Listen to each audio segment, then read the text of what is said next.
As you know, we recently lost Naomi Judd to decades of fighting depression. Now, I didn't bring this video earlier because I didn't want to be in that big rush, everybody trying to get views and stuff, talking about what happened. Her life demands and deserves better than that. Her life speaks volumes to many of us who have suffered trauma and felt alone in the fight. I bring you her life in her words. Awful, but I think about if I jumped off the bridge, I know the park ranger, George Heron, who's going to find me. You talk about different instances, the bridge, the gun. You really were at that point. You thought that was the only answer. It's not. It's not. I'm still here, and I'm so glad I didn't. To understand what drove Naomi to that despair, let's look at her presentation at Chicago Ideas Week in September 2014. I am a seventh generation Appalachian hillbilly, tiny town in Kentucky. And my first crisis happened when I was 17 years old. And that was really a different time in the zeitgeist. I mean, that was that innocent time back there when I had dolls in my room. I couldn't drive a car. I got $1.50 a week for babysitting. And go back and think about 1963.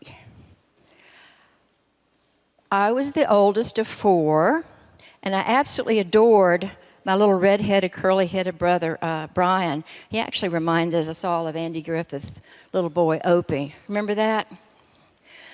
So Brian had been diagnosed with Hodgkin's disease. And Mommy and Daddy took their life savings out from underneath their mattress, and actually the mattress, put it in the back of our old blue family station wagon, and drove off into the night to try to find a big city hospital for Brian. And I was left alone, first time. And I remember they didn't say when they were coming back, just kind of take care of the kids, look after the house. And it was the first time I was ever alone, so it was the night before my senior year of high school. Dun, dun, dun, dun. And that good-looking rascal, Charlie Jordan, came by, and it's just embarrassing. He got me pregnant the first time I had sex. And when I told him, I like my hair that way. Ooh. When I told him I was pregnant, he left town the next day, and we never heard a peep from him again, ever.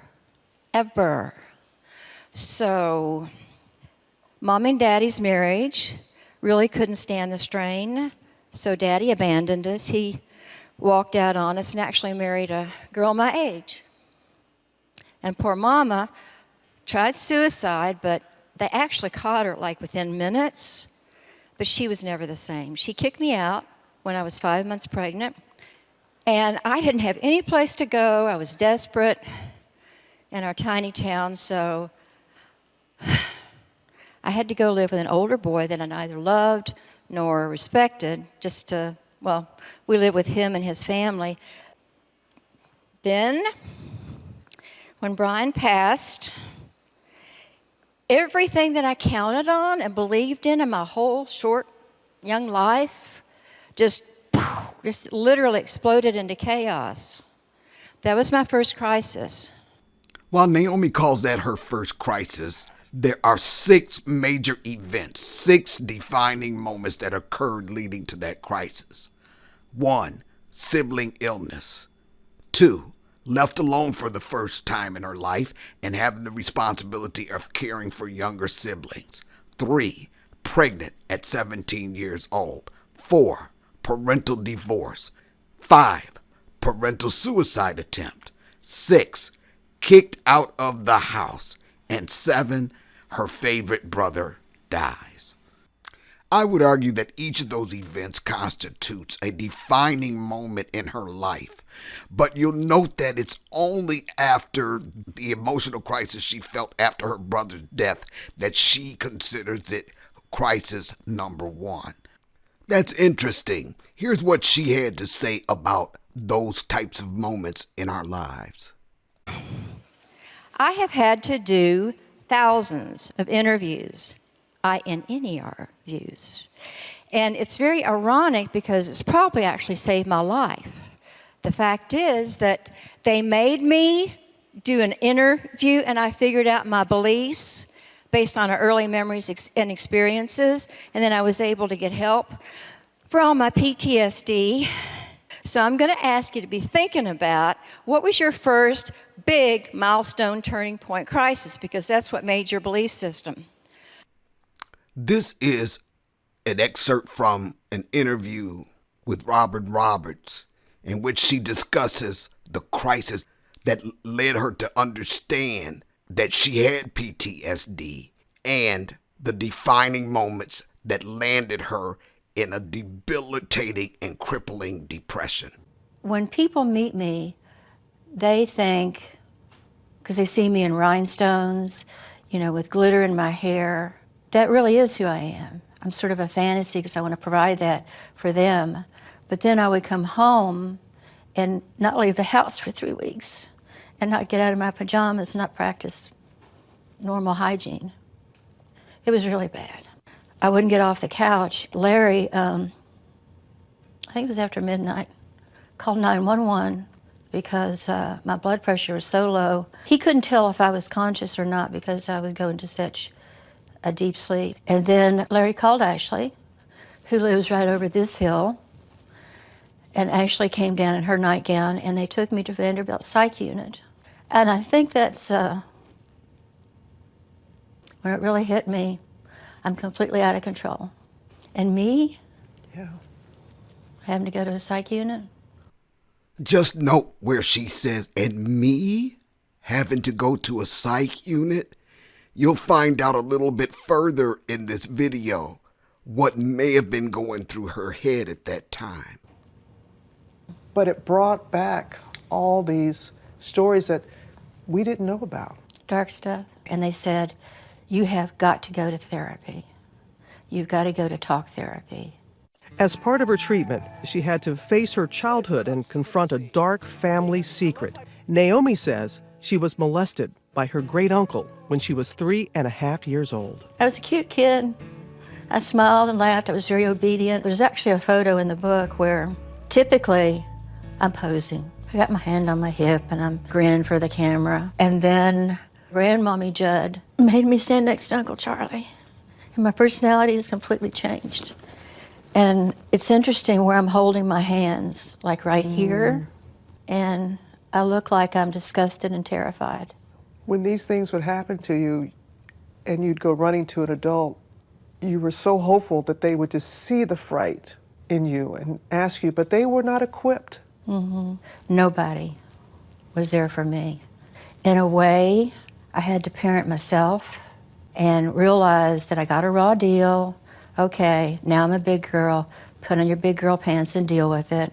My heart just breaks in two to watch that clip, because as she is telling the story and she's cupping her hands in front of herself, I can just see in everything in her that she was re-experiencing her childhood fear at the abuse that she endured. It's heartbreaking, but the story gets worse from there. Then the second crisis came in 1972. I'd never been out of Kentucky in my whole life, but Michael took us out to Hollyweird. We were living off the Sunset Strip. I gave birth to my sweet pea, Ashley Judd. Then got a divorce. I usually work 2 or 3 minimum wage jobs at a stretch, just to keep a jar of peanut butter on the table. And I felt so stinking worthless. I had no self-esteem because I thought I was responsible for all the mayhem that had happened, even Brian's death. And we attract what we feel worthy of in life. So I attracted a sicko boyfriend. The first time he hit me with an open hand and then a fist. So I broke up with him, and he moved in right across the street and stalked me. absolutely terrorized me for about 6 weeks. And then one night, he just couldn't stand it anymore, I guess, and he broke in, and he raped me, and he beat me. And thank goodness he passed out when he did heroin, because I was able to escape with my 2 babies.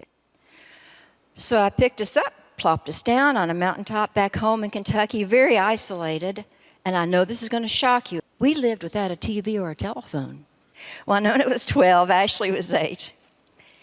But in the magic of that supreme solitude and the majesty of the wilderness, the 3 of us found our passions. I gave Winona a guitar. Ashley, I started reading Chronicles of Narnia to her, and her imagination just blossomed, and that's why she's an actress today. And I put myself through college. Got my RN degree. But I earned so much more than an RN degree. I earned self-respect. But now I had self-esteem and some courage. So we rolled into Nashville, Tennessee in 1979. Music City, USA, and I told Winona, I said, we're going to make it. But even as Naomi and the girls slipped into their purpose, something was brewing in the background. I vaguely remember, because I was so critically ill, because I was sitting in a wheelchair, and I looked up, and there were 3 men in starched white lab coats, and they said, based on the pathology slide of your liver biopsy, it looks like you have hepatitis C, probably from a contaminated needle stick when you worked in the hospital, and you have 3 years to live. Go home and die. In 1995, I was pronounced cured, completely cured of the hepatitis C virus. But while I was recovering, I knew that I had to work on my relationship with my mother. But you know, we're only as sick as our secrets, and I found out, God love her, that Mama can't give love if she's never seen it. Mother's grandfather's name was David, was a mass murderer who committed suicide by hanging himself in front of his 2 little boys, Howard and Norman.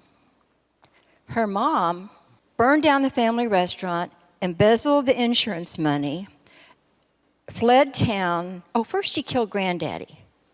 I almost forgot. She shot my grandfather. You know that song we have, Grandpa? It's so weird. Every night I sing that, I think about this. She shot my grandfather in the temple, killed him, and then she skipped town and disappeared with her lover, Jerry, who was mysteriously killed in an accident 3 months later. All of Mama's aunts and uncles are mentally ill. Now think back to that part of the interview with Robin Roberts where she said, me in a mental institution. It makes me wonder how her family history informed her thinking that maybe she was suffering from the same mental illness as they had. It's almost as if there was a conflation of the family history mental illness to having to be institutionalized. I can't tell you what Naomi was really thinking. I just was wondering if there was any kind of correlation there.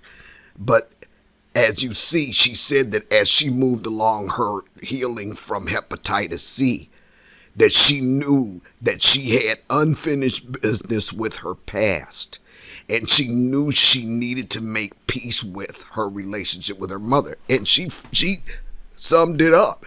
You can't be what you haven't seen. And so if she's got a mother whose brothers witnessed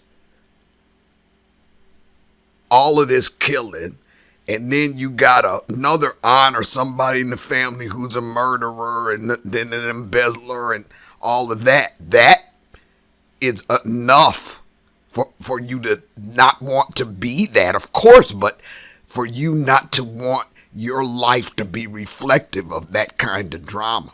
I think she did an excellent job of making sure that her life was not reflective of that kind of drama.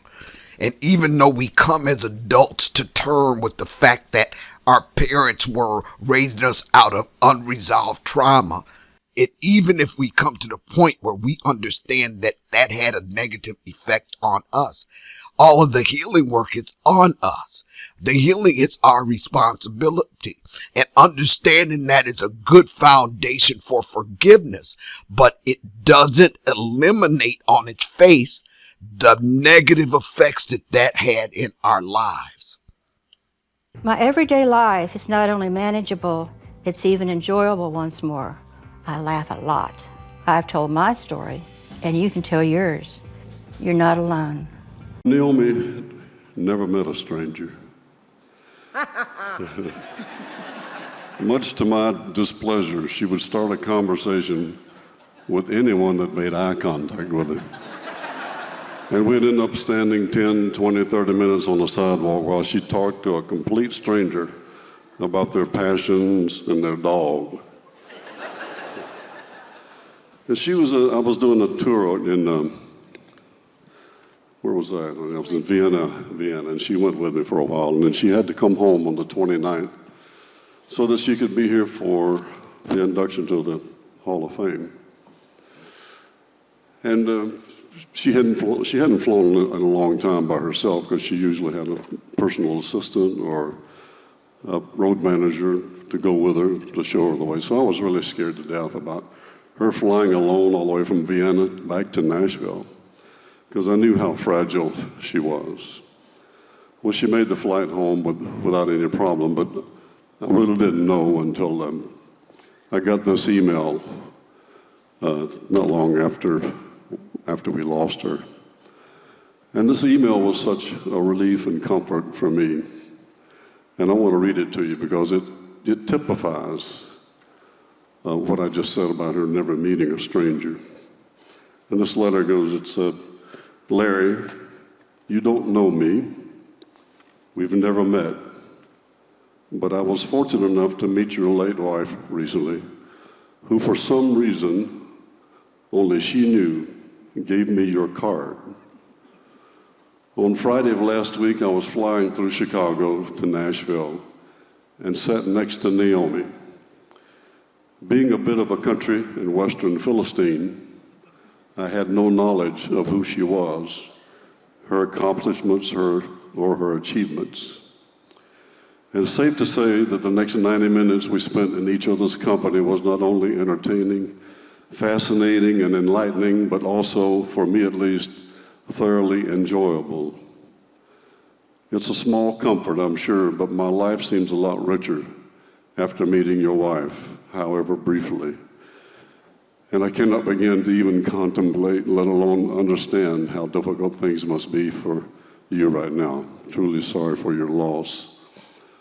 Obviously, I didn't know Naomi at all, but I can tell you, she spoke highly and warmly of you and the life you shared together. Rest assured, she loved you and had no qualms about telling me, a stranger on a plane, that was so. I do hope you forgive this intrusion from a complete stranger at this difficult time, but it's a measure of the impact your wife had on me that I felt compelled to write. With my deepest sympathies, best regards, I won't give his last name, but David. That was just out of the blue email the day after she passed away, and needless to say, it brought great, great pleasure and comfort to me.